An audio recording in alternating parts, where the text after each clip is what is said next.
1710 চেনেলটোলৈ আপোনালোকক স্বাগতম জনাইছোঁ। এটি বিশেষ ঘোষণা আপোনালোকৰ কাৰণে সুখবৰ। যোৱাকালি এটা নোটিছ আহিছে 18 তাৰিখে, ইম্পৰ্টেণ্ট নোটিছ হয় এইটো। SSCৰ কাৰণে ষ্টাফ সিলেকশ্যন কমিশ্যনৰ কাৰণে বহুতে ইম্পৰ্টেণ্ট হ'ব এইটো। তো এক্সামৰ তাৰিখকেইটা দিয়া হৈছে, কি তাৰিখে এক্সামটো হ'ব সেইকেইটা ডেট দিয়া হৈ গৈছে, আপোনালোকে ভালকৈ চাই ল'ব।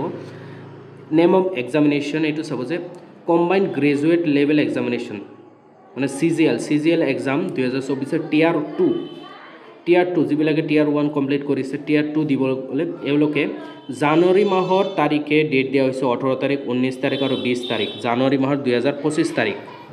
আৰু ছেকেণ্ড নম্বৰ চাব কনষ্টেবলৰ কাৰণে, চেণ্ট্ৰেল আৰ্ম ফ'ৰ্চ পুলিচৰ কাৰণে, SSFৰ কাৰণে, ৰাইফেলমেনৰ কাৰণে, আছাম ৰাইফলছ এণ্ড চিপই in narcotics control bureau examination যিবিলাক, আৰু সেইবিলাকৰ ডেট দিয়া হৈছে ফেব্ৰুৱাৰীৰ 4ৰ পৰা আৰম্ভ কৰি 4, 5, 6, 7, 8, 9, 10, 11, 12, 13, 17, 18, 19, 20, 21, 24, 25 ফেব্ৰুৱাৰী। ঠিক আছে। CGLৰ কাৰণে জানুৱাৰী মাহৰ 3 দিন দিয়া হৈছে, 18, 19, 20, আৰু এই বাকীবিলাকৰ কাৰণে পূৰা ফেব্ৰুৱাৰী মাহটোৱে ধৰি কেনে দি দিছে।